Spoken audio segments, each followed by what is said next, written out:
കേരളത്തിലെ സിനിമാ ആസ്വാദകർക്ക് വളരെ പ്രോമിസിംഗ് ആയിട്ടുള്ള ഒരു ഓണം സെലിബ്രേഷൻസ് ഉറപ്പ് നൽകിക്കൊണ്ടുള്ള റിലീസ് അപ്ഡേറ്റുകളായിരുന്നു കഴിഞ്ഞ ദിവസം സോഷ്യൽ മീഡിയകളിലൂടെ വന്നുകൊണ്ടിരുന്നത്. ഓഗസ്റ്റ് 20-നായിരുന്നു ഐ ആം ഗെയിമിന്റെ റിലീസ് ഡേറ്റ് ആദ്യം പ്രഖ്യാപിച്ചിരുന്നത്. അതേ ദിവസം തന്നെയാണ് പൃഥ്വിരാജിന്റെ ഖലീഫയും തൊട്ടടുത്ത ദിവസം 21-ന് നിവിൻ പോളിയുടെ ബത്ലഹേം കുടുംബ യൂണിറ്റും തിയേറ്ററുകളിൽ എത്തുന്നത്. എന്നാൽ ഇപ്പോൾ ചില റൂമറുകൾക്ക് ശേഷം ഓഗസ്റ്റ് 20 മാറ്റി സെപ്റ്റംബർ 3-ലേക്ക് റിലീസ് ഡേറ്റ് പോസ്റ്റ്പോൺ ചെയ്തതായിട്ടുള്ള ഒഫീഷ്യൽ കൺഫർമേഷൻസ് ദുൽഖർ സൽമാന്റെ തന്നെ ഒഫീഷ്യൽ പേജുകളിലൂടെ വന്നിരിക്കുന്നു. ഇതിനെ തുടർന്ന് സോഷ്യൽ മീഡിയയിൽ വലിയ രീതിയിൽ വാദപ്രതിവാദങ്ങളും ട്രോളുകളും ഒക്കെ നിറഞ്ഞുകൊണ്ടിരിക്കുകയാണ്.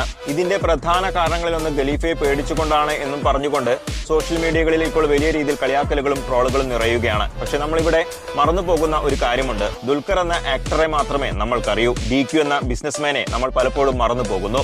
ദുൽഖർ സൽമാൻ എന്ന നടനേക്കാളും പലപ്പോഴും എന്നെ കൂടുതൽ ഇംപ്രസ് ചെയ്തിട്ടുള്ളത് ദുൽഖർ സൽമാൻ എന്ന ബിസിനസ്മാൻ ആണ്. അതിന്റെ ഏറ്റവും വലിയ ഉദാഹരണങ്ങളിലൊന്നാണ് ഇപ്പോഴത്തെ I am game release date മാറ്റിവെക്കാനുള്ള അദ്ദേഹത്തിന്റെ തീരുമാനം. ഒരു ഫുള്ളി പാക്ഡ് ഓണം സീസൺ മുന്നിൽ നിൽക്കുമ്പോൾ ബത്ലഹേം കുടുംബ യൂണിറ്റ് പോലൊരു കംപ്ലീറ്റ് ഫാമിലി എന്റർടൈനറും ഖലീഫ പോലൊരു ആക്ഷൻ പാക്ഡ് മാസ് സിനിമയ്ക്കുമിടയിൽ ഐ ആം ഗെയിം കൂടി റിലീസ് ചെയ്യുന്നത് കൊമേഴ്സ്യലി വലിയൊരു റിസ്ക് ആയിരിക്കുമെന്ന കാര്യത്തിൽ ഒരു സംശയവുമില്ല. ഈ 3 സിനിമകളിൽ നിവിനും രാജുവിനും ഇല്ലാത്ത ഒരു ഉത്തരവാദിത്വം ദുൽഖറിനുണ്ട്. അത് അയാൾ തന്നെയാണ് അതിന്റെ പ്രൊഡ്യൂസർ എന്നതാണ്. ആളുകൾ പലതും പറയും, ട്രോൾ ചെയ്യും, റിലീസ് മാറ്റിയത് പേടിച്ചിട്ടാണ്, കോമ്പറ്റീഷൻ ഒഴിവാക്കാനാണ് എന്നൊക്കെ. പക്ഷേ ആത്യന്തികമായി സിനിമ ഒരു ബിസിനസ്സാണ്. എത്ര നന്നായി എന്ന് ജനങ്ങൾ പറഞ്ഞാലും മുതൽ തിരിച്ചു പിടിക്കാൻ കഴിഞ്ഞില്ലെങ്കിൽ അതിന്റെ പ്രൊഡ്യൂസർ കുത്തുപാള എടുക്കേണ്ടി വരുമെന്ന കാര്യം തീർച്ചയാണ്. ഇനി ഈ 3 സിനിമകൾക്കും പോസിറ്റീവ് വേർഡ് ഓഫ് മൗത്ത് വന്നാൽ പോലും ഓഡിയൻസ് ചോയ്സ് എങ്ങനെയായിരിക്കും എന്നത് ഒരു സിമ്പിൾ കാൽക്കുലേഷൻ ആണ്. ഫാമിലി ഓഡിയൻസിന്റെ ഫസ്റ്റ് ചോയ്സ് എന്തായാലും നിവിൻ പോളിയുടെ ബത്ലഹേം കുടുംബ യൂണിറ്റ് ആയിരിക്കാനുള്ള സാധ്യത വളരെ കൂടുതലാണ്. മാസ് ആൻഡ് ആക്ഷൻ ഓഡിയൻസിന്റെ ബിഗ് ചോയ്സ് അത് പൃഥ്വിരാജ് സുകുമാരന്റെ ഖലീഫ നാച്ചുറലി ആ വിഭാഗത്തെ പുൾ ചെയ്യും. അതിനുശേഷം വരുന്ന സ്റ്റൈലിഷ് ഫാന്റസി ഗാംബ്ലിംഗ് ബാക്ക്ഡ്രോപ്പ് ഉള്ള ഐ ആം ഗെയിം യൂത്ത് ഓഡിയൻസിനെ സ്ട്രോങ്ലി ടാർഗറ്റ് ചെയ്യുന്ന സിനിമയായാലും ഫാമിലി ഓഡിയൻസിന്റെ ഇമ്മീഡിയറ്റ് പ്രയോറിറ്റി ഒരിക്കലും ആകണമെന്നില്ല. ഇവിടെ ഏറ്റവും പ്രധാനപ്പെട്ട കാര്യം ഫസ്റ്റ് ഡേ അല്ല, ലോങ് റൺ ആണ്.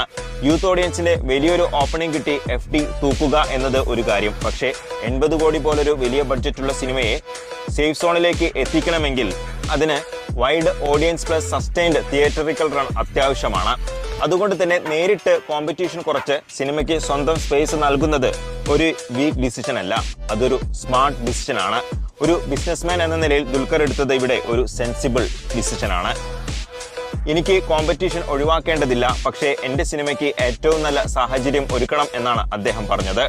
ട്രോൾ വരും, മീംസ് വരും, ഡിബേറ്റ്സ് നടക്കും. പക്ഷേ അവസാനം ബോക്സ് ഓഫീസിൽ കണക്കാക്കുന്നത് ഓപ്പണിംഗ് മാത്രമല്ല, ഫൈനൽ തിയേറ്ററിക്കൽ ബിസിനസ് കൂടിയാണ്.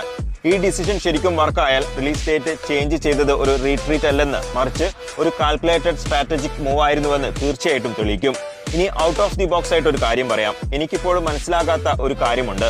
മമ്മൂട്ടിക്ക് ഇന്നുവരെ ഒരു 100 കോടി നേടാൻ സാധിച്ചിട്ടില്ല. അതിന് പ്രധാന കാരണങ്ങളിലൊന്ന് മമ്മൂട്ടിയുടെ സിനിമകൾക്ക് ശരിയായ പ്രൊമോഷൻ ലഭിക്കുന്നില്ല എന്നതാണ്. വൈഡ് ഓപ്പണിംഗും കൂടുതൽ തിയേറ്റർ സ്പേസും ലഭ്യമാക്കുന്നതിൽ വന്ന പരാജയങ്ങളാണ് പലപ്പോഴും കണ്ണൂർ സ്ക്വാഡ് പോലെയുള്ള വളരെ മികച്ച സിനിമകൾ പോലും 100 കോടി ക്ലബിൽ കയറാതെ പോയത്.